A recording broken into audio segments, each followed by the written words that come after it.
ప్రభువైన యేసుక్రీస్తు నామములో చూస్తున్న వారందరికీ కూడా శుభములు తెలియజేస్తున్నాను. మరి ఈ రోజు మనము గాడ్స్ ఆన్ ఎర్త్ అనేటటువంటి ఒక పుస్తకము, తిరుమల చరిత్ర గురించి, అలాగే దీన్ని రాసినటువంటి దేవిరెడ్డి సుబ్రహ్మణ్యం రెడ్డి గారి గురించి ఈరోజు మనం తెలుసుకోబోతున్నాం. ఈ పుస్తకంలో ఉన్నటువంటి అనేక అంశాలు మరి ఒకటి తర్వాత ఒకటి పలు వీడియోల రూపంలో మీ మధ్యకు వస్తాయి. ఈ రోజు కేవలము ఈ పుస్తకం మొత్తానికి ఉన్న సారాంశం, ఈ పుస్తకం మొత్తానికి ఉన్నటువంటి ఒక చిన్న రివ్యూ లాగా మాత్రమే చూసుకోబోతున్నాం. లోపల ఉన్నటువంటి విషయాలు మరి కూలంకషంగా చర్చించుకోవడానికి ఒకదాని తర్వాత ఒకటి వీడియో పెట్టే ప్రయత్నం చేస్తాం. అయితే ఈ పుస్తకాన్ని సంపూర్ణంగా చదివి మనకు రివ్యూ ఇవ్వడానికి ఈ రోజు మనతో పాటు డాక్టర్ హేమలత పడవర గారు ఉన్నారు. మరి ఆంటీతో కలిసి ఈరోజు మరి మన చర్చను చేసుకోవడం మనకు చాలా సంతోషం. మీ లైబ్రరీలో చూస్తే లక్షలకు పైగా పుస్తకాలు ఉన్నాయండి, కానీ గాడ్స్ ఆన్ ఎర్త్ అనే ఈ కొత్త పుస్తకం గురించి రివ్యూ చేయాలని మీకు ఎందుకు అనిపించింది? లేకపోతే దేవిరెడ్డి సుబ్రహ్మణ్యం రెడ్డి గారు మీకు ఎలా తెలుసు? ఆయన శ్రీ వెంకటేశ్వర యూనివర్సిటీలో ప్రొఫెసర్ అన్నమాట నిజం. ఆయన పిహెచ్డి థీసిస్ ఇది అని పిహెచ్డి థీసిస్ గా దీన్ని సబ్మిట్ చేశారన్నమాట నిజం.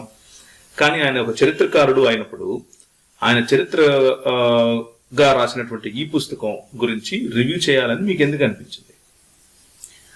నాకు దేవిరెడ్డి సుబ్రహ్మణ్యం రెడ్డి గారు చాలా ఏళ్లుగా తెలుసా అండి. ఎందుకంటే నేను కూడా యూనివర్సిటీలోనే పిహెచ్డి చేశాను. ఈ బుక్ వచ్చి ఆయన పిహెచ్డి థీసిస్ కాదనుకుంటాను నేను, ఇది తర్వాత రీసెర్చ్ చేసి రాసినటువంటి బుక్ ఇది. ఈ బుక్ కాంప్లిమెంటరీ కాపీగా మా ఇంటికి వచ్చింది. ఇది వచ్చిన తర్వాత తిరుమల చరిత్ర అంటే ఎవరికైనా ఇంట్రెస్ట్ ఉంటది కదా, సొంతూరు తప్పకుండా తెలుసుకోవాలని ఉంటది. గాడ్స్ ఆన్ ఎర్త్ అనగానే సో నాలో ఉన్న ఆంథ్రోపాలజిస్ట్ కూడా కొంచెం ఇంట్రెస్టింగ్ గా ఆ బుక్ తెరవడం జరిగింది.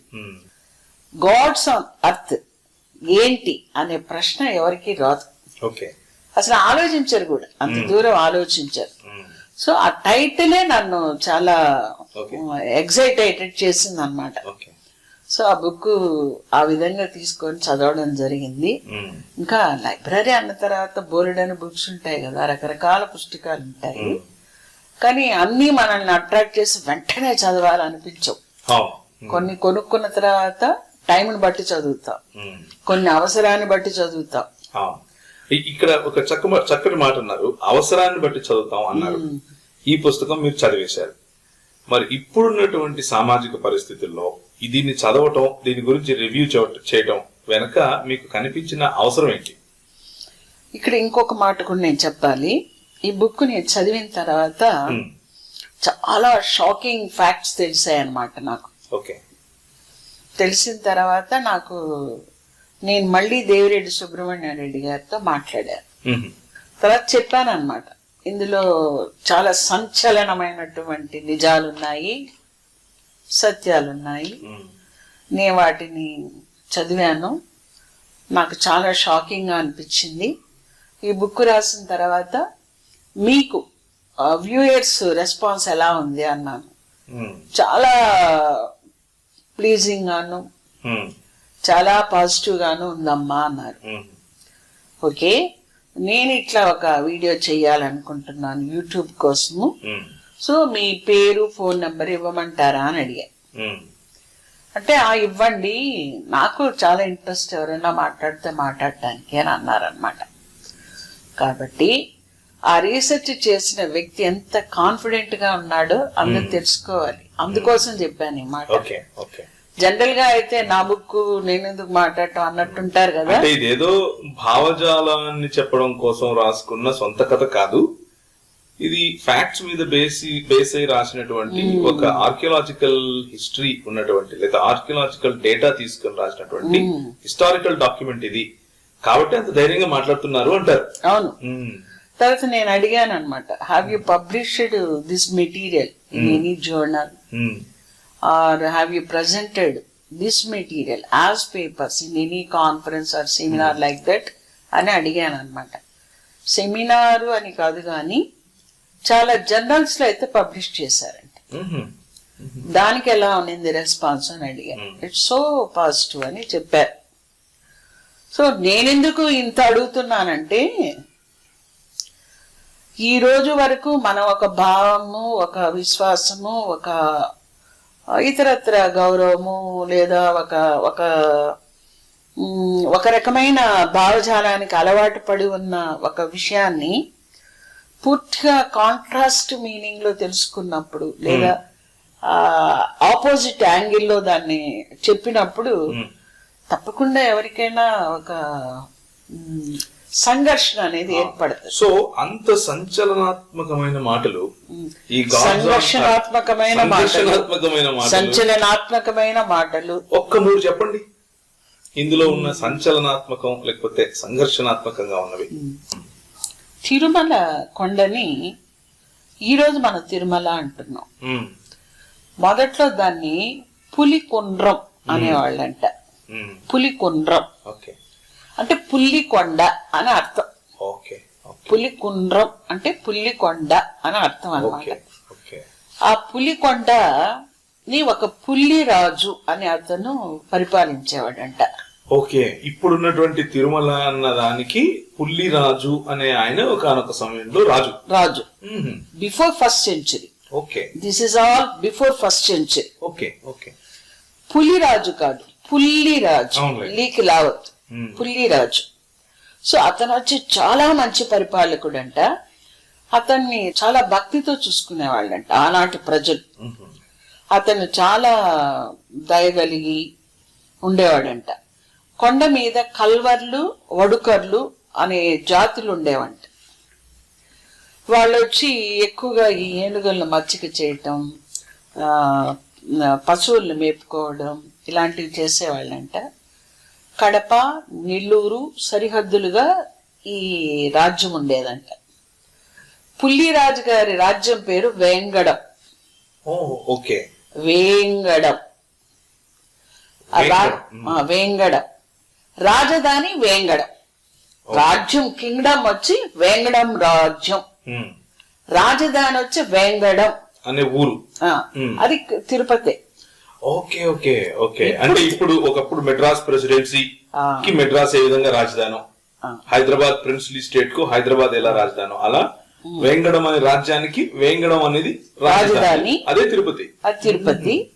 తిరుపతిని రాజధానిగా అతను, అంటే అప్పుడు తిరుపతి పేరు లేదు, తెలియదు ఎవరికి.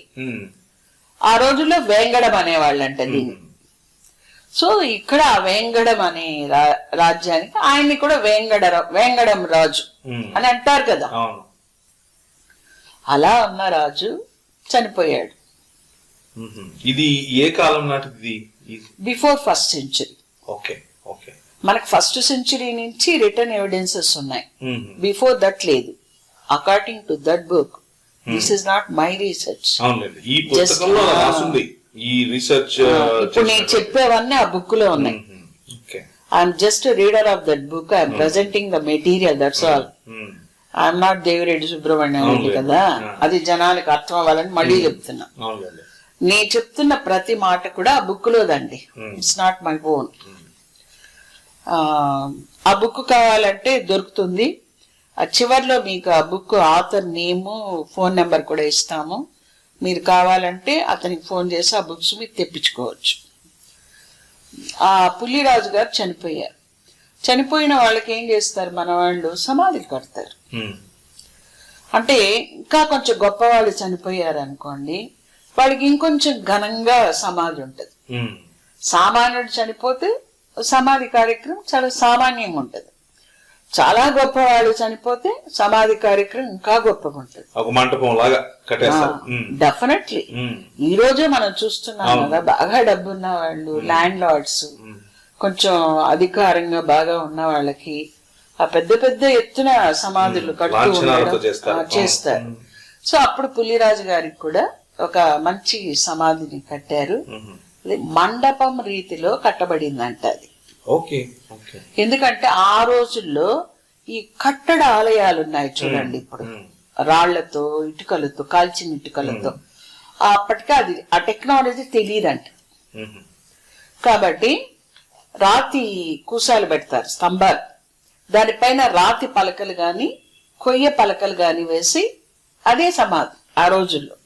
ఈ రోజు ఇప్పుడు కూడా సత్రాలు కనిపిస్తాయి అలాంటి మా ఊళ్ళలో. అవును, ఇక్కడ కూడా తిరుపతి నుంచి వెళ్ళేటప్పుడు జస్ట్ బోయిలగడ్డ క్రాస్ అయ్యేటప్పుడు మనకి అలాంటి మండపం రోడ్ సైడ్ ఉంది. రాతి కుశాలు, వెరీ క్రూడ్ రాతి బండలు, పైన రాతి పలకలు ఉంటది అన్నమాట. అది నా తెలిసి చాలా వందల ఏళ్ల క్రితం అయింటది అది. సో అటువంటి సమాధి నిర్మించడం జరిగింది. ప్రజలందరూ చాలా గౌరవంగా దైవంతో సమానంగా ఆయన్ని పూజించడం చేశారంట. కానీ కాలక్రమంలో అది ఒక ఏటి ఒడ్డున ఉండడం వల్ల, ఏటి ఒడ్డున అన్నప్పుడు నీటి అలలు కంటిన్యూస్ గా కొడుతూ ఉంటాయి. అట్లా జరగడం వల్ల అది కప్పబడిపోయి భూమిలోకి కుంగిపోయిందంట.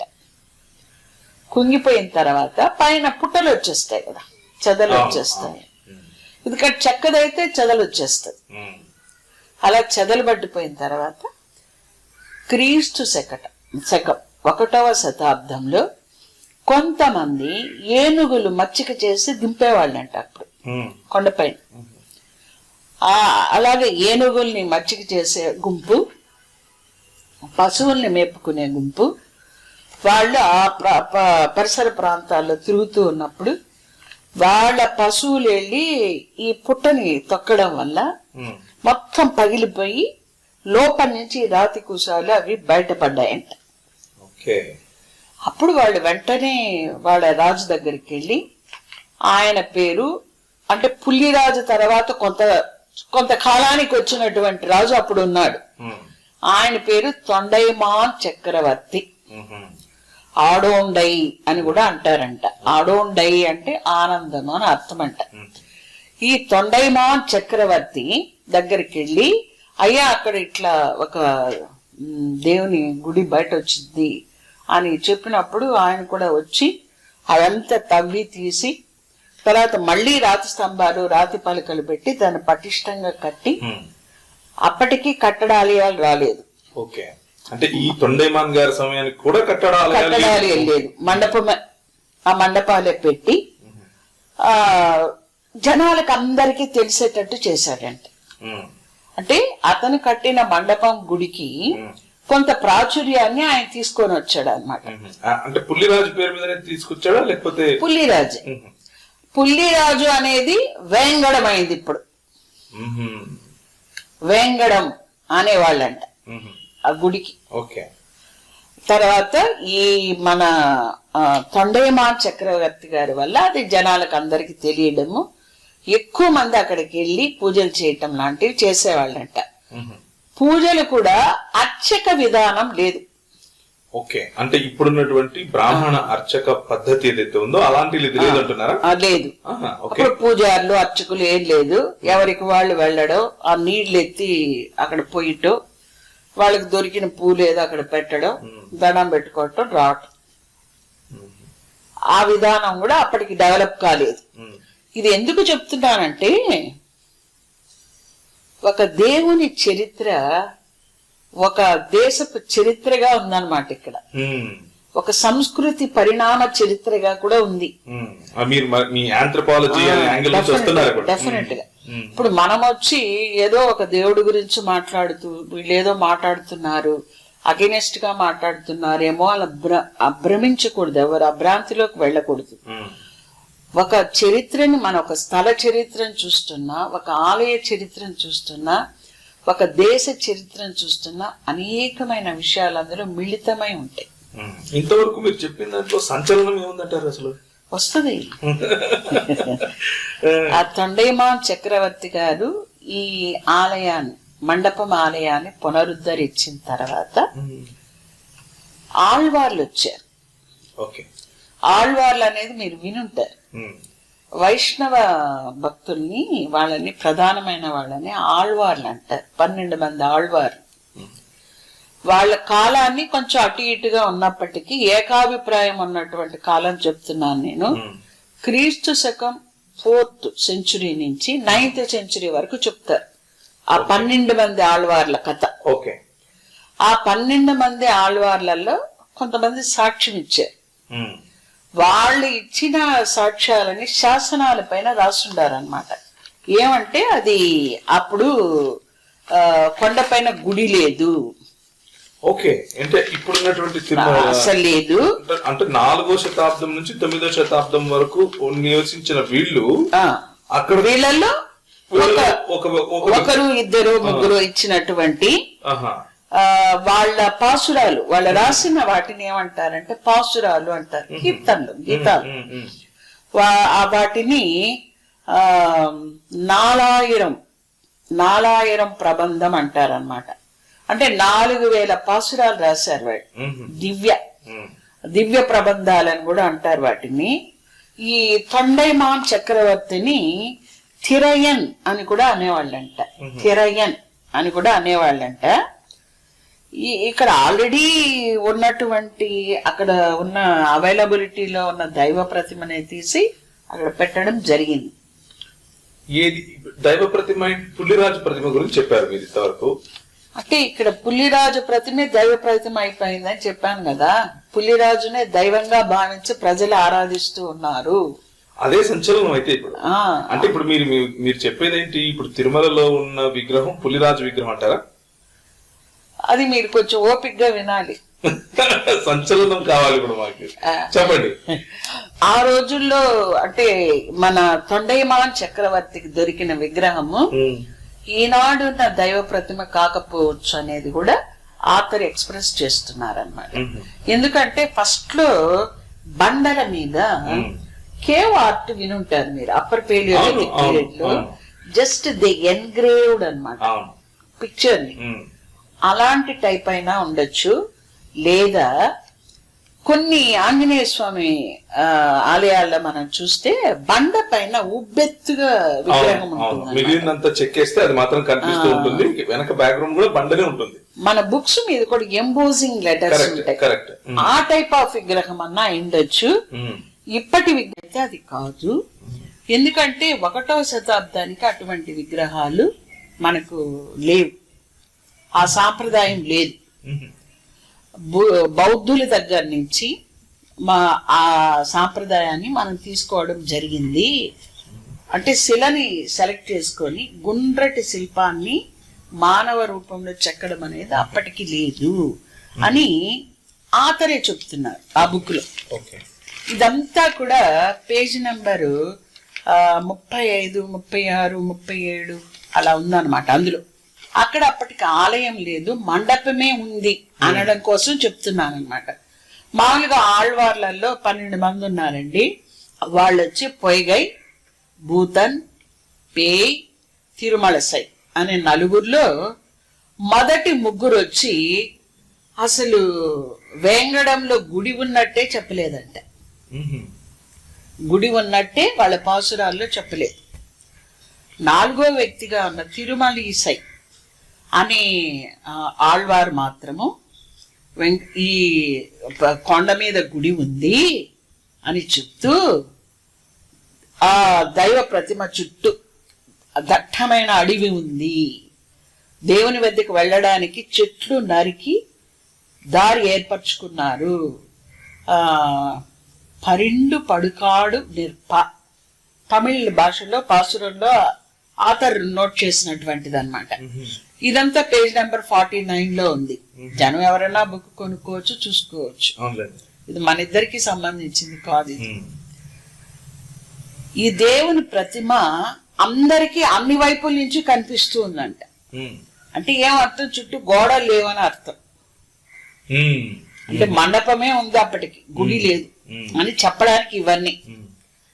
అలాగే కులశేఖర్ ఆళ్వార్ అని ఇంకో ఆళ్వార్, నెక్స్ట్ ఆళ్వార్, అతను తన పాసురాల్లో, తన గీతాల్లో తంబకం చెట్టు ఉంది, ఇక్కడ దైవ ప్రతిమ దగ్గర తంబకం చెట్టు ఉంది, సంపంగ చెట్టు ఉంది అని చెప్పాడంట.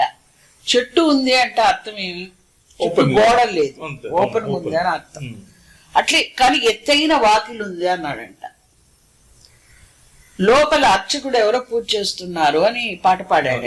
వాకిలి అంటే తలుప, వాకిలి, తలుపు, ద్వారం ఉంది అని చెప్పాడంట.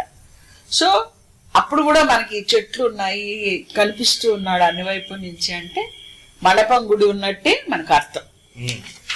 ఈయనతో పాటు హిందూ మతానికి చెందినటువంటి ఇలంగో అడిగల్, క్రీస్తు శకం 756 ప్రాంతంలో రచించిన శిలప్పధికారం అనే గ్రంథంలో వెంకటేశ్వర స్వామి ఇప్పుడున్న స్వామి గారి వర్ణంలో ఏమని రాశాడంటే, దైవానికి ఎండ, వాన, గాలి, ధూళి తగులుతూ ఉన్నాయి. అంటే ఏంటి? గుడిలాగా అది లేదు. ఎప్పుడు? క్రీస్తు శకం 756 సంవత్సరంలో రాసినటువంటిది. అంటే 8th సెంచరీ. ఎటు నుంచి చూసినా దైవాన్ని దర్శించుకోవచ్చు అని చెప్పాడంట.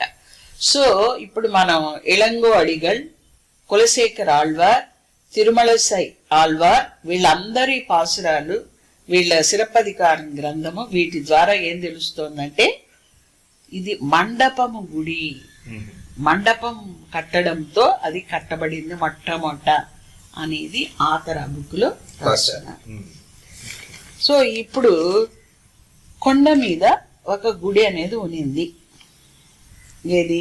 7th సెంచురీ వరకు ఒక గుడి ఉనింది. 8th సెంచురీ వరకు కూడా ఒక గుడి ఉనింది. అదైతే ఇప్పుడున్న గుడి లాంటిదైతే కాదు. ఆ పేర్లు కూడా అప్పుడు ఈ పేరు లేదు దానికి. ఏ పేరు? ఇప్పుడు మనం చెప్పుకుంటూ ఉన్నటువంటి తిరుపతి, తిరుమల, తర్వాత ఈ పేర్లు లేవు. మరి ఉన్న పేర్లు ఏంటంటే అది చెప్తాను మీకు. 1వ శతాబ్ది ప్రాంతంలో మా ఊరిని ఏమనేవాళ్ళు అంటే పులికుండ్రం అనేవాళ్ళు. తిరుపతిని 1-3 శతాబ్దాల మధ్య కాలంలో వేంగడం అన్నారనమాట. పులికుండ్రమే వేంగడమైంది. వేంగడమో పులికుండ్రం అంతా ఒకటి. అంటే 1వ శతాబ్దంలో కూడా వేంగడం అంటున్నారు. ఇది ఎక్కడి నుంచి ఆతర్ దీనికి సపోర్టివ్ మెటీరియల్ ఎక్కడి నుంచి సేకరించారంటే ప్రాచీన తమిళ సాహిత్య సంగమ యుగం నుంచి ఆ మాట చెప్తూ ఉన్నట్టుగా తమిళ సాహిత్యంలో నుంచి ఈయన సేకరించారు దేవిరెడ్డి సుబ్రహ్మణ్య రెడ్డి గారు. తర్వాత క్రీస్తు శకం 1013వ సంవత్సరం ప్రాంతం నుంచి తిరుమల అని అనడం మొదలు పెట్టారంట.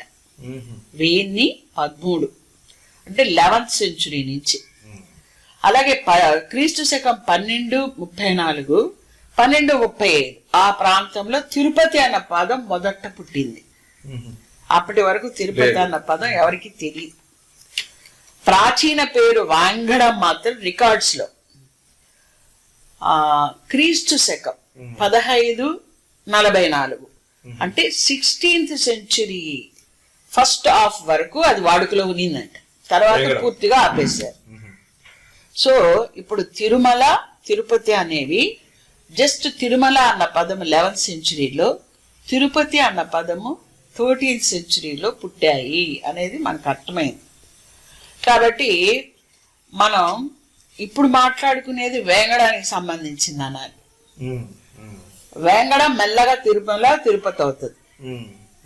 అంటే ఇప్పుడు మనం మాట్లాడుకునేవన్నీ కూడా వేంగడానికి సంబంధించింది, పులికొండ్రంకి సంబంధించిన మాటలని మనం చెప్పుకోవాలి. ఆ రోజుల్లో దట్టమైన అడవి, ఆ రాళ్ల మధ్యలో నుంచి మహా అయితే ఈ పశువులు మేపే వాళ్ళు వెళ్ళే కాలిదార ఉండొచ్చు, మన పొలాల్లో ఉంటుంది చూడండి కాలిబాట, అలాంటి బాట ఉండొచ్చు, అంతకు మించి లేదు. కాబట్టి వెళ్ళేవాళ్ళు చాలా కష్టపడి వెళ్ళేవాళ్ళంట అక్కడికి. ఈ సామాన్యులు వెళ్లే పరిస్థితులు లేవు. వీళ్ళ కోసము తిరుచానూరులో మీరు వినుంటారనుకుంటా, ఆ తిరుచానూరుని ఆ రోజుల్లో తిరుచుకొనూరు అనేవాళ్ళంట. తిరుచుకొనూరు అనేవాళ్ళంట. ఇప్పుడు తిరుచానూరు అంటున్నాం దాన్ని. దానికని ఏం చేశారంటే ఇక్కడ తిరుచానూరు ప్రాంతంలో ఒక ఆలయాన్ని కట్టారంట. ఆలయాన్ని కట్టి అది తొలి కట్టడాలయం అంట. ఇప్పుడుండే ఆలయం కాదు, ఒక ఆలయం కట్టారు. ఆ గుడిని తిరువిలన్ కోయిల్ అనేవాళ్ళంట. కోయిల్ అనేవాళ్ళం. కోయిల్ అంటే గుడి కదా తమిళ్లో. అలాగే అందులో ఉన్న వెంకటేశ్వర స్వామిని తిరువిలన్ కోయిల్ పెరుమానడిగల్ అనేవాళ్ళంట. తిరువిలన్ కోయిల్ పెరుమానడిగల్ అనేవాళ్ళంట. ఈ గుడి పక్కనే ఒక పెద్ద హాల్ కట్టారంట. ఆ హాల్ కట్టి అందులో ఒక చివర్లో ఇంకొక వెంకటేశ్వర స్వామిని ప్రతిష్ఠ చేశారంట. ఓకే. ఆ హాలుని తిరుమంత్రశాలై అనేవాళ్ళంట. ఇదంతా పేజీ నెంబర్ 10లో ఉంది. మనం ఇప్పుడు మాట్లాడుకుంటున్నది ప్రజెంట్ ఉన్నటువంటి వెంకటేశ్వర స్వామి చరిత్రని మనం మాట్లాడుకుంటున్నాము. ఫస్ట్ పులికుండ్రం ఉండేది. పుల్లిరాజు సమాధి మీద ఒక మండపం కట్టడం అనేది ఒకటి ఉన్నింది. అది కాలక్రమేణా కుంగిపోయినప్పుడు భూమిలోకి అది మూతబడిపోయింది మట్టితో. అనుకోకుండా పశువులు ఏనుగులు తొక్కినప్పుడు అది బయట రావడం, ఆ రాతి కూసాలు, అది ఆ వార్తని తొండైమాన్ చక్రవర్తి తిరేన్ ఆయన దగ్గరికి వెళ్ళడం, ఆయన వచ్చి అవన్నీ బయటకు తీసి ఇంకొంచెం పటిష్టంగా మండపం కట్టడమే ఒకటి ఆయన కట్టడము, అది ప్రాచుర్యంలోకి రావడము. అప్పటికే ఆ మండపం కట్టడాన్ని ఈ ఆళ్వార్లు కొంతమంది దర్శించుకోవడము. తిరుమలీసై ఆళ్వారు, కులశేఖర్ ఆళ్వారు, వీళ్ళు అక్కడ గుడి లేదు అంటే వాళ్ళ మాటల ద్వారా మనకు అర్థమవుతున్నది, మండపమే ఉన్నట్టుగా మనకు తెలుస్తుంది. సో ఇప్పుడు వచ్చి మనం తిరుచానూరు గురించి మాట్లాడుకుంటున్నాం. అంటే 1 నుంచి 9వ శతాబ్దంలోకి వచ్చాం మనం. చాలా దూరం ప్రయాణించాం. ఈ హాల్లో ఒక మూల పెట్టిన ఈ హాల్ని ఏమంటే తిరుమంత్రశాలై అని చెప్పాను. ఈ తిరుమంత్రశాలలో ఉన్న దేవుణ్ణి తిరుమంత్రశాలై పెరుమానడిగల్ అనేవాళ్ళంట. వెంకటేశ్వర స్వామి తిరుమలలో ఉన్నాడు కదా ప్రతిమ, ఆ ప్రతిమ దేవుణ్ణి తిరువేంగడత్తు పెరుమానడిగల్ అనేవాళ్ళంట. వెంకటేశ్వర స్వామి కాదు, తిరువేంగడత్తు పెరుమానడిగల్ అనేవాళ్ళంట. ఇదంతా పేజీ నెంబర్ 10లో ఉంది, ఆ బుక్ లో ఉంది. తర్వాత ఈ హాలు వంటి నిర్మాణం ఉంది కదా, గుడి ఉంది బాగానే ఉంది, దేవుడి దగ్గరికి వెళ్ళొస్తారు. హాల్ ఎందుకు అన్నది మనకి ఎవరికైనా డౌట్ వస్తుంది. ఆ హాలు వంటి నిర్మాణంలో అంటే తిరుమంత్రశాలలో ఆ హాల్ని ఏమంటారు, తిరుమంత్రశాలై. దాంట్లో జనాలను వైష్ణవంలోకి మార్పిడి చేసేవాళ్ళంట. ఆ సమయంలో అష్టాక్షర తిరుమంత్రాన్ని పఠించేవాళ్ళు. మరి ఓం నమో నారాయణ అట్లాంటివి ఏమన్నా చెప్పేవాళ్ళేమో మనకు తెలియదు. ఇప్పుడు వాళ్ళు మత మార్పిడి చేస్తున్నారు అని అంటే మిగిలిన వాళ్ళు ఆ మతానికి సంబంధించిన కాదని కదా అర్థం. శైవులునుంటారు, బౌద్ధులునుంటారు, జైనులునుంటారు, ఇతరత్ర జనాలునుంటారు. వాళ్ళని వైష్ణవంలోకి మారుస్తూ వచ్చారు. ఈ హాలు ఏది తిరుమంత్రశాలై క్రీస్తు శకము 1234 వరకు ఉన్నిందంట. కానీ అందులో విగ్రహాలు క్రీస్తు శకం 1000 సంవత్సరంలోనే మిస్ అయిపోయినాయంట, లేవంట. అక్కడ 826లోనే ఎప్పుడో కట్టారు. అది క్రీస్తు శకం 1000కే అందులో ఉన్న దైవ ప్రతిమలు లేవు. ఓకే, అది ఎటో పోయినాయి. హాల్ మాత్రం ఉన్నిందంట. అంటే ఇప్పుడు వెంకటేశ్వర స్వామి ప్రతిమలు లేనప్పుడు అది పనికిరానట్టే కదా.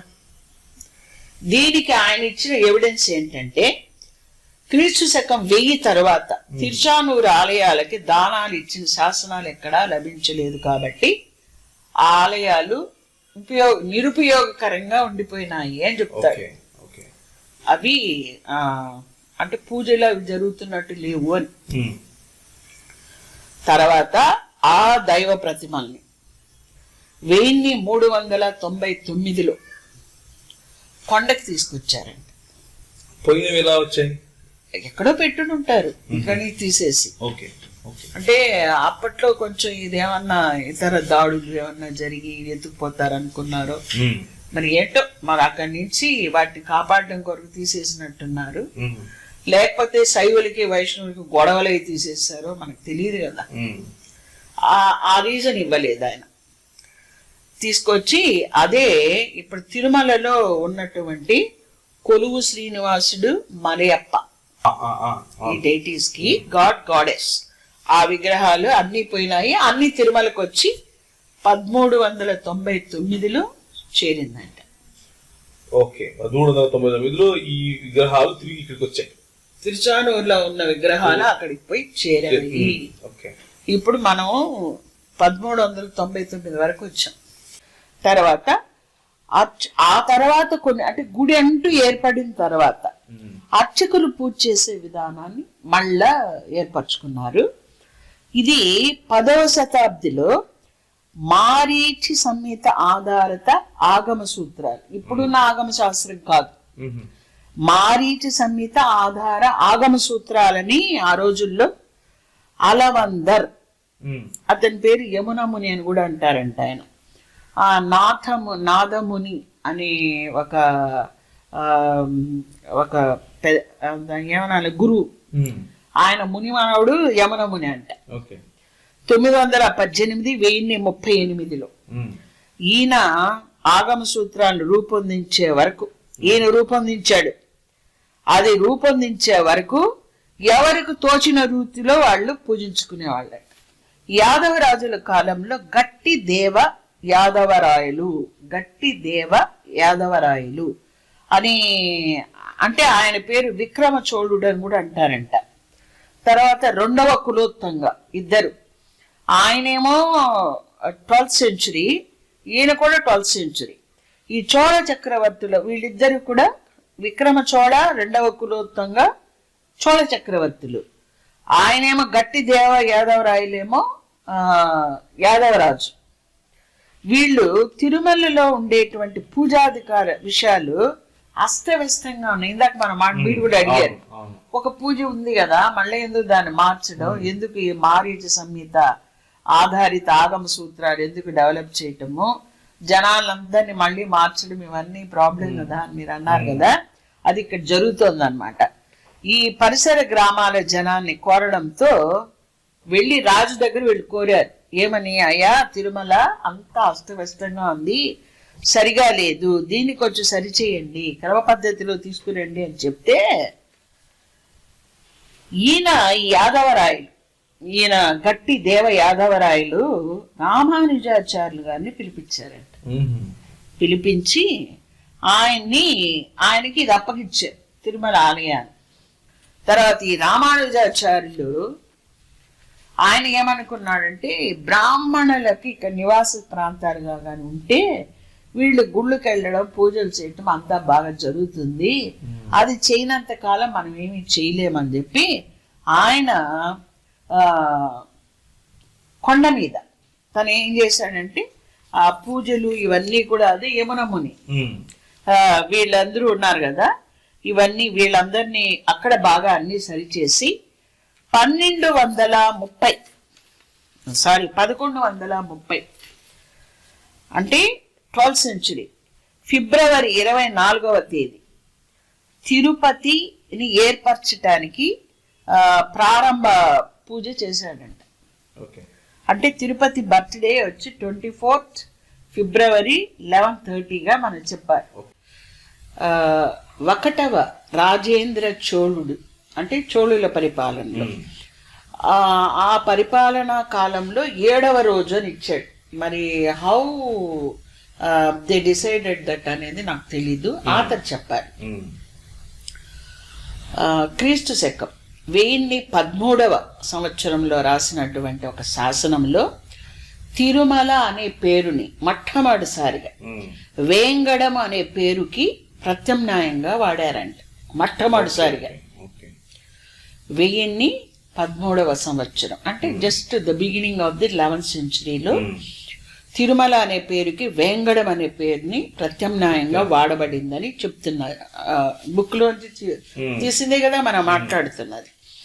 అలాగే క్రీస్తు శకం 1544 వరకు వేంగడం అనే పేరుని శాసనాల్లో వాడేవాళ్ళంట.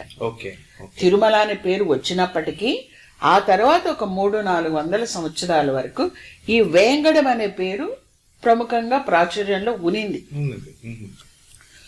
తర్వాత మన దేశానికి వచ్చిన తొలి యూరోపియన్లు, ముఖ్యంగా పోర్చుగీస్ వారు, ఫస్ట్ వచ్చింది వాళ్ళే కదా, వాళ్ళు తిరుమల తిరుపతి అని ఫస్ట్ వాళ్ళు వాడారు. తిరుమల తిరుపతి అనే పదాన్ని తూర్పున ఉన్న రోమ్ అనేవాళ్ళు అంటే దీన్ని తిరుపతిని అట్లా వాళ్ళు పిలిచేవాళ్ళు అంటే తిరుమలని. సో ఇంతవరకు అది తిరుపతి ఎలా ఏర్పడింది.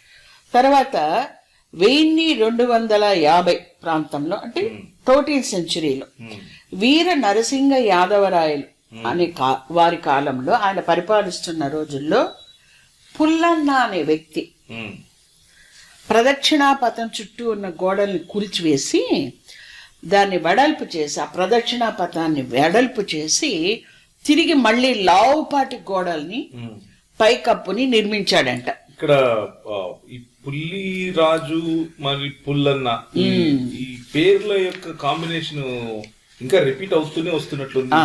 ఆ పుల్లిరాజు గారి ఇన్ఫ్లుయెన్స్ అనేది ఈ రోజుకి ప్రజల్లో ఉందనేది ఆథర్ చాలా బలంగా చెప్పారు. అది ఏ రకంగా అంటే ఇప్పుడు పుల్లిరాజే వెంకటేశ్వర స్వామిగా ఆరాధించబడుతున్నాడు. అదే సంచలనం. సో ఇప్పుడు తిరుమలలో ఉన్నటువంటి వెంకటేశ్వర స్వామి ఏ దేవుని అవతారము కాదు, పుల్లిరాజు అని క్రీస్తు శకానికి 1వ శతాబ్దానికి ముందే ఉన్నటువంటి ఒక వ్యక్తి సమాధి మీద మండప రీతి ఆలయం కట్టడం అన్నారు కదా, అదే లేట్రాన్ కాలక్రమంలో తిరుమల అయింది. అవును అవును, మీరు ఇంతవరకు అదే చెప్తూ వచ్చారు. అది పేజ్ నెంబర్ 32లో చాలా స్పష్టంగా చెప్పారు అతను. ప్రజలు వెంకటేశ్వరుడిగా పుల్లిరాజును ఆరాధిస్తున్నా ఇప్పటికీ ప్రజల్లో ఈ పుల్లిరాజు పేరు అనేది ఇండైరెక్ట్ గా అలా నిలిచిపోయింది అనమాట. అది ఏ రకంగా అనేది కూడా ఆయన ఇచ్చిన ఎగ్జాంపుల్స్ నుంచే చెప్తున్నాను. పులిహోర ఈ పులిహోర అనేది చాలా ఇష్టం అంట పులిరాజుకి. చింతపండు కలిపిన అన్నము టేకు ఆకుల్లో పెట్టుకొని తినడం అంటే చాలా ఇష్టంగా చేసేవాడంట ఆయన. పులిహోర, పుల్లకూర, కడప, నెల్లూరు ఇవి సరిహద్దులుగా ఉన్నాయి అతను పుల్లిరాజుకు. పుల్లాకు, పుల్లూరు, పుల్లికొండ, పులిగుండ ఇది చిత్తూరు జిల్లాలో ఉన్నాయి ఈ పేర్లో చెప్తున్నారు అతను. పులివెందల, పుల్లంపేట, పులికోన కడప, పులివెందర, పులికాటు, పులియాళం నెల్లూరు, పుల్లెద్దు, పుల్లావు, పుల్లమ్మ, పుల్లారెడ్డి, పులివేషం, పుల్ల వెంట్రుకలు, పులుమావి, పులికేసి ఇన్ జనరల్ అన్ని చోట్ల వినిపించేవన్నమాట. అంటే ఈ పుల్లి అనే పదము జనాల్లో నిలిచిపోయింది. ఆ ఇన్ఫ్లుయెన్స్ అనేది 2000 సంవత్సరాలు దాటిపోయినప్పటికీ జనాల్లో ఉంది. అంటే ఆ పుల్లిరాజు గారు చాలా మంచివారు, ఆయన ఇన్ఫ్లుయెన్స్ అంతగా ప్రజల మీద ఉంది అనేదాన్ని మనం అర్థం చేసుకోవాల్సి ఉంటుంది అనేది రచయిత గారి అభిప్రాయం ఇండైరెక్ట్ గా. సో ఇప్పుడు త్రవ్వకాలలో బయటపడుతున్నటువంటి పురావస్తు శాఖ వాళ్ళు తీసుకొని వస్తున్నటువంటి ఈ ఏవైతే శిలాఫలకాల నుండి, శిలా శాసనాల నుండి, తామ్రపత్రాల నుండి వీటన్నిటి బట్టి రుజువయ్యేది ఏమిటి అని అంటే, ఒకానొక సమయంలో పుల్లిరాజు అనే వ్యక్తి యొక్క గౌరవమే రాను రాను రాను రాను వివిధ రాజులు దాన్ని ప్రోత్సహించడం ద్వారా, ముఖ్యంగా మీరు 2-3 పేర్లు తీసుకున్నారు. తొండైమాన్ చక్రవర్తి, తొండైమాన్ గారు, తర్వాత పల్లవులు, చోళులు, చాళుక్యులు, తర్వాత చివరికి యాదవ రాజులు, విజయనగర రాజులు. వీరి ద్వారా మెల్లిమెల్లిగా వెంకటం పోయి వెంకటేశం అయింది అన్నది మీ అభిప్రాయం, అంటే ఆథర్ అభిప్రాయం. అవునవును, మన ఇద్దరు అభిప్రాయం కాదు. So now we are discussing about that book, Devireddy Subrahmanyam Reddy's book ని మనం ఇద్దరం మాట్లాడుతున్నాము. ఈ దేవిరెడ్డి సుబ్రహ్మణ్యం రెడ్డి గారు ఈయన క్రైస్తవుడు లేకపోతే ముస్లిమో లేకపోతే ఇలాంటి హిందూ అండి. ఆయన హిందూ. ఒక అకాడమిషియన్ కి మతం ఉండదు. అంటే నేను ఈ ప్రశ్న ఎందుకు అడిగాను అని అంటే, ఈ మధ్య కొంతమంది మీ పుస్తకం గురించి కూడా అన్నారు కదా, అంటే హేమలత గారికి పుస్తకం రాయడం రాదు, దాంట్లో మొహమాటం ఏముంది, నాకు బుక్ రాయడం రాదంట. అంటే ఇప్పుడు అకాడమిషియన్స్ అనేవాళ్ళు ఇలాంటి బయాస్ వెనక పెట్టుకోకుండా ఉన్నది ఉన్నట్లుగా రాస్తారు. మీరు అదే చేశారు అన్నది అది చెప్పడం కోసం ఒక ప్రీ ఆక్యుపైడ్ మైండ్ ఉండి బయాస్డ్ గా ఉంటే నేను బుక్ రాసే ముందే ఏం చేస్తానంటే, నా బుక్ గురించి ఎవరినన్నా భజన చేయమని చెప్పి, నా బుక్ని పొగడమని చెప్పి, లేదా నా బుక్ డబ్బులు పెట్టమని చెప్పి నేను ముందుగానే కొంతమందిని అరేంజ్ చేసుకుంటా. అలా రాయడమే బుక్ రాసినట్టుగా వాళ్ళు అనుకున్నారేమో నాకు తెలీదు. సో నేను కూడా నాకు వీలైనంత మట్టుకు సెకండరీ డేటాని నేను ఎక్కువ కలెక్ట్ చేశాను. అంటే బుక్స్ లో నుంచి ఆల్మోస్ట్ ఒక మోర్ దాన్ 200 బుక్స్ నేను చదవడము, ఆ బుక్స్ లో నుంచి మెటీరియల్ తీసి నేను రాయడం జరిగింది. అక్కడికక్కడ బుక్ నేము, ఆథర్ నేమ్ కూడా నేను ఇవ్వడం జరిగింది నా బుక్ లో. సో వాళ్ళ ఉద్దేశంలో బుక్ రాయడం అంటే ఏంటో నాకు తెలియదు. నా ఉద్దేశంలో బుక్ రాయడంలో నాకు చాలా బాగా తెలుసు. బుక్ రాసే అలవాటు కూడా నాకు బాగా ఉంది. నేను 13+1 14 బుక్స్ ఆల్రెడీ నేను రాశాను. ఇంకా రాసే ఉన్నాయి, వస్తూ ఉన్నాయి, అవి కూడా వస్తూ ఉన్నాయి, దారిలో ఉన్నాయి, అవి వస్తాయి. సో బుక్కి రేట్ ఏం పెట్టాలనేది కూడా ఇంకా మీదట ఎవరన్నా అడిగి పెట్టాలేమో తెలియదు. ఇప్పటిదాకా ఆఖరికి ఆ స్వేచ్ఛ ఉంటుందని నేను అనుకున్నాను. తర్వాత ఇక్కడ ఈ పులిరాజుకు సంబంధించిన ఇంకొక ఎవిడెన్స్, జనాలందరికీ తెలిసిన ఎవిడెన్స్ చెప్తున్నాను ఇప్పుడు. అదేంటంటే కొండ మీద ఇప్పటికి కూడా వెంకటేశ్వర స్వామిని, అది ఆ సమయం అది నాకు గుర్తులేదు కానీ, విగ్రహాన్ని తీసుకొని గుడి దాటి కొంత దూరం వెళ్తారనమాట. మోస్ట్లీ గోగర్భం వరకు తీసుకెళ్తారనుకుంటా. అక్కడ విల్లంబులు ధరించి పార్వేట అనే వేట ఉత్సవం చేస్తారు ఇప్పటికీ. వెంకటేశ్వర స్వామి విగ్రహాన్ని తీసుకొని అక్కడికి వెళ్ళి వేట ఆడినట్టుగా అక్కడ ఒక చిన్న ఉత్సవాన్ని జరుపుతారు. ఇది పుల్లిరాజు అలవాటు. పుల్లిరాజు క్రీస్తు శకం 1వ శతాబ్దం ముందు నివసించి ఉన్నటువంటి పుల్లిరాజుకి విల్లంబులు ధరించి ఆయన రాజ్యమైనటువంటి వేంగడంలో వేటకెళ్ళే అలవాటు ఆయనకు ఉందంట. వేటకెళ్ళడం చాలా ఇష్టం అంట ఆయనకి. దాని పార్వేట అంటారు. ఆ పార్వేటని ఇప్పటికీ ఒక ఉత్సవంగా పైన జరుపుతున్నారు.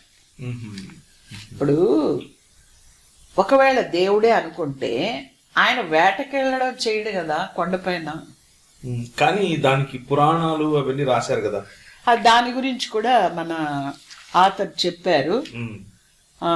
దాన్ని కూడా నేను చెప్తాను. ఇది ముందు ఇది చూసేద్దాము.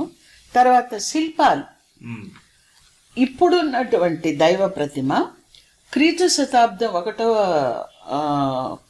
శకం 1వ శతాబ్దంలో ఏదైతే తొండయమాన్ చక్రవర్తి పెట్టాడో ఇది అది కాదు అనే దాన్ని ఆతరు నొక్కి వక్కాణిస్తున్నారు.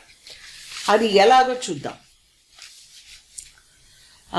రాతిలో గుండ్రంగా శిల్పాలు రూపొందించేటువంటి కళ, శిల్పకళ క్రీస్తు శకం 1వ శతాబ్ది తర్వాత మాత్రమే అభివృద్ధి చెందింది. అది బౌద్ధ మతంలో మొట్టమొదట తొలుదొల్త బుద్ధుని శిల్పాలను రూపొందించడం జరిగింది. ఆ తర్వాతనే హైందవం వంటి మతాలలో అలాంటి గుండ్రటి శిల్పాలు రూపొందించటం ఆరంభమైంది. కాబట్టి మనం చూస్తున్న వెంకటేశుని శిల్పము 1వ శతాబ్ది ముందుదైతే కాదు, ఆ తర్వాత కాలానిదే అని ఇది కూడా ఆతరే చెప్పాడు. లక్షల కోట్ల సంవత్సరాల నుంచి. Page number 36. నేను పేజ్ నెంబర్స్ కూడా ఇస్తూ వస్తున్నా. పార్వేట గురించి కూడా ఆ బుక్ లో పేజ్ నెంబర్ 31 and 32లో ఉంది. ఈ లక్షల సంవత్సరాలు అనే దాన్ని చెప్పే ప్రతి ఒక్కరు కూడా కాస్త పరిశీలించుకోవాల్సిన అవసరం ఉంది. మానవుని పుట్టుకే హోమోసేపియన్స్ భూమి మీదకి వచ్చి 60,000 సంవత్సరాలే. అంటే ఈనాడు ఉన్న మనిషి తర్వాత ఆలోచన సరళి బాగా ఎదిగిన మనిషి వచ్చి ఒక 20-30 వేల సంవత్సరాలైంది. సో ఇంకా లక్షల సంవత్సరాల క్రితం ఏమునింది, ఎందుకునింది అన్నది చెప్తున్న వ్యక్తులు మనకు వివరించాల్సి ఉంటుంది. ఎందుకంటే మొన్న ఆంధ్ర యూనివర్సిటీ ప్రొఫెసర్ కూడా అదే ఆయన ఏకంగా ఏం చెప్పాడంటే, టెస్ట్ ట్యూబ్ బేబీస్, ఈ చెదిరిన పిండాన్ని కుండల్లోకి ఎత్తడాన్ని ఆయన టెస్ట్ ట్యూబ్ బేబీస్ కింద చెప్పాడు. ఇప్పుడు ఒక పిండము చెదిరిపోయి కింద పడిపోయింది అనుకోండి తల్లి గర్భంలో నుంచి, దాన్ని మనం అబార్షన్ అంటాం. అలా చెదిరిన పిండాన్ని కుండలోకి ఎత్తే కుళ్ళిపోతుంది, కానీ బిడ్డ ఎట్లా అవుతుంది? బిడ్డ అవ్వదు కదా. అంటే సామాన్యంగా ఎవరిని అడిగినా చెప్పే ఆన్సర్. సో దాని మీద సైంటిస్ట్లే ఆన్సర్లు ఇస్తున్నారు. ఎందుకంటే మనం అంత కాంపిటెంట్ అథారిటీస్ కాకపోవచ్చు, మనం జనరల్ గా ఆన్సర్ చెప్పచ్చు, ఇది సరైనది కాదు అని మనం అనొచ్చు, కానీ సైంటిస్ట్లే ఆయన్ని ప్రూవ్ చేయమని చెప్పి అడుగుతున్నారు. సో మన దేశంలో బాధ్యతాయుతంగా ఉండాల్సిన వాళ్ళు ఇలాంటి వీడియోల ద్వారా ప్రజల్లోకి ఇలాంటి బాధ్యత రాహిత్యం ఏదో ఒకటి తీసుకెళ్ళడం, ఏదో ఒకటి చెప్పడం, మీరు ఏ రకంగానూ అది ఎట్లా మంచిది అవుతుందండి? ఏ రకంగానూ అది మంచిది కాదు. దానివల్ల ఏమవుతుందంటే ప్రజల్లో మూర్ఖత్వం, మూఢత్వం పెరిగిపోతుంది. దానివల్ల అంతకంటే మంచి జరగదు.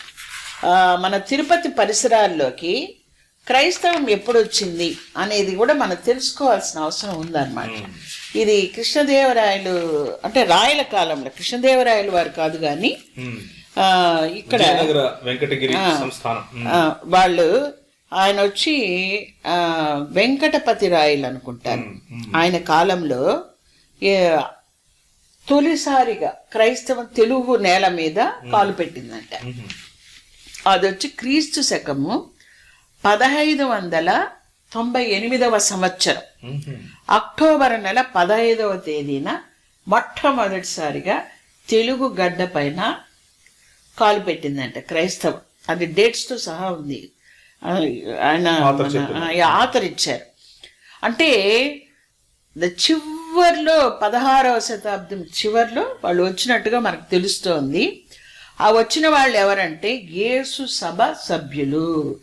వాళ్ళు ఎవరెవరంటే ఫాదర్ సైమన్ డిసా, ఫాదర్ ఫ్రాన్సిస్కో రిచియో అనే వాళ్ళు ఇద్దరు చంద్రగిరిలో ఫస్ట్ వాళ్ళు వచ్చారంట.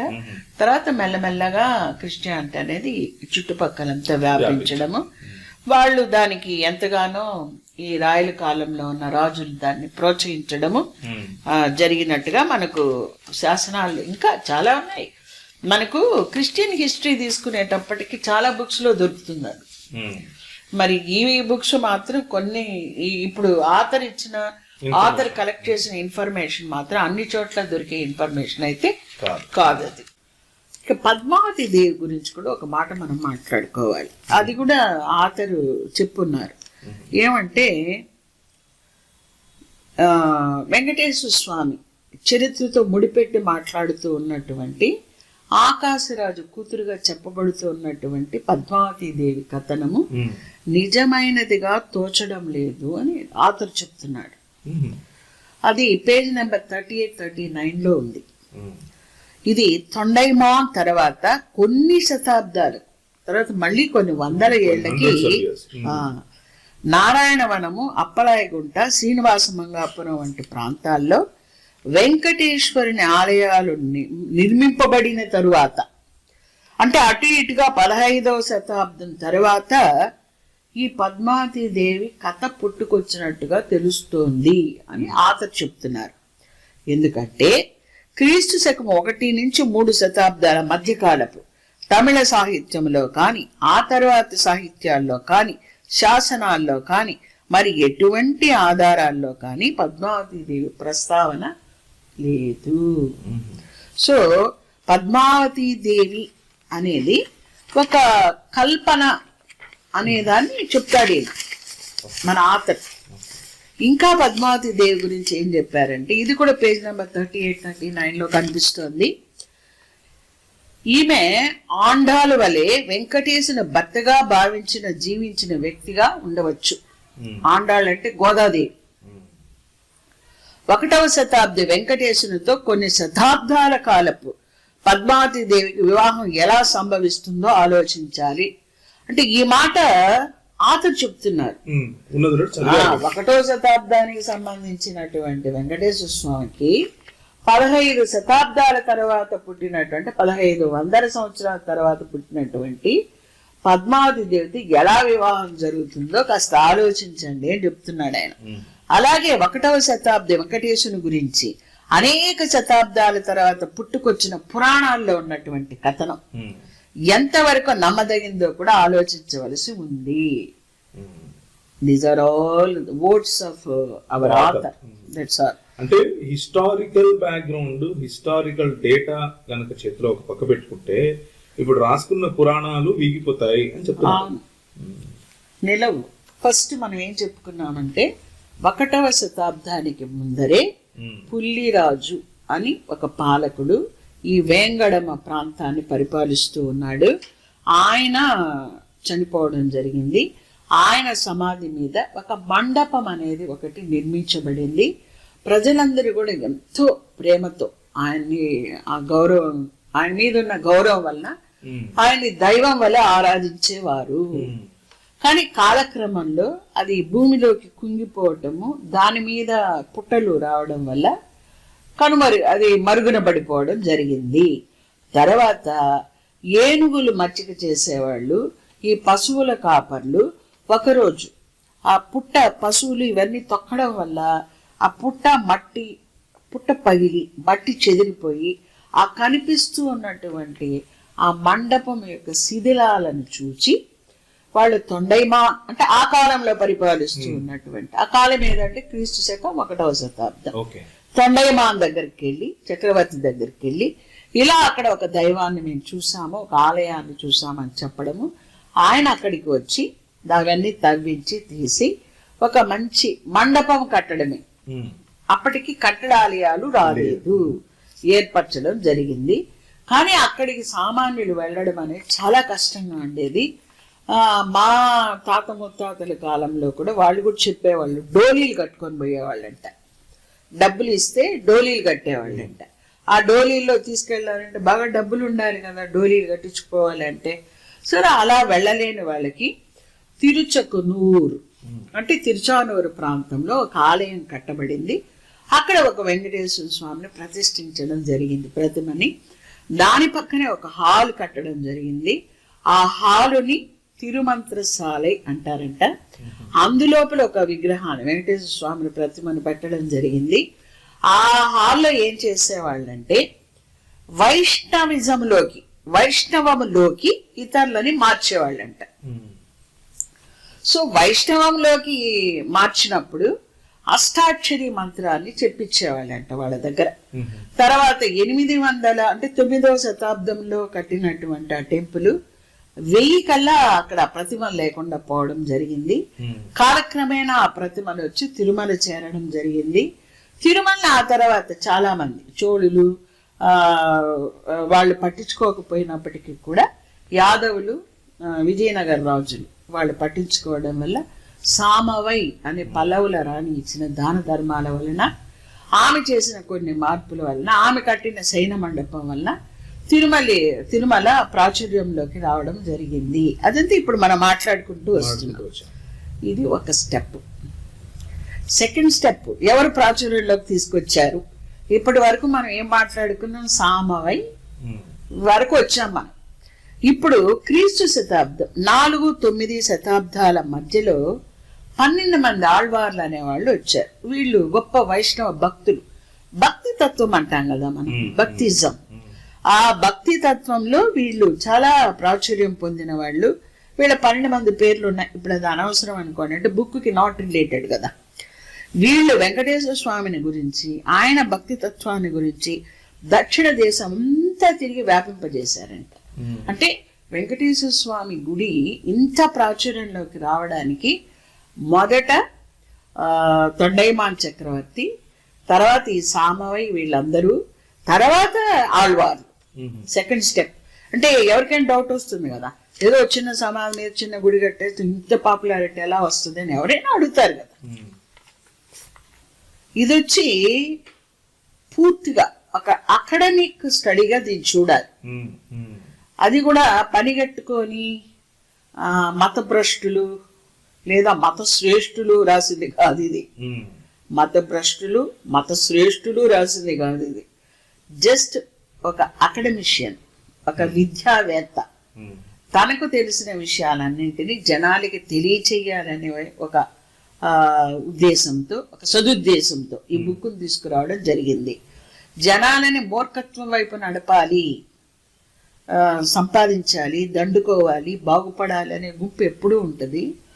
అలాగే ఏది ఏమైనా సరే సత్యాన్ని ప్రజలకు తెలియచేయాలనే గుంపు కూడా ఒకటి ఉంటుంది. దానికి ఉదాహరణగా మనం దేవిరెడ్డి సుబ్రహ్మణ్యం రెడ్డి గారిని చెప్పచ్చు.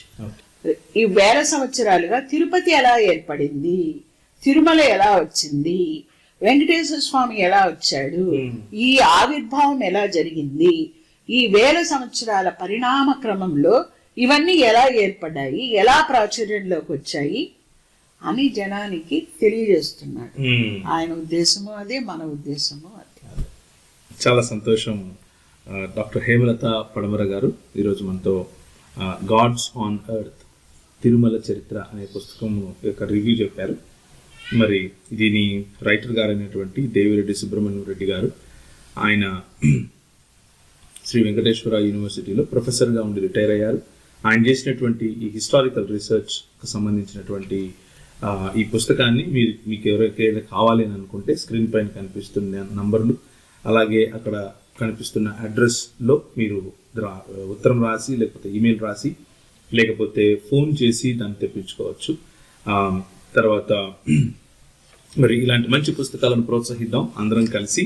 మరి మన దేశంలో ఉన్నటువంటి ఇలాంటి అనేకమైనటువంటి స్థలాలకు సంబంధించిన నిజ చరిత్రను తెలుసుకుంటే, మరి ఇప్పుడు టెక్నాలజీ పెరుగుతూ ఉంది, మనం అన్ని విషయాలు త్రవ్వకాల్లో బయటపడుతూ ఉన్నాయి.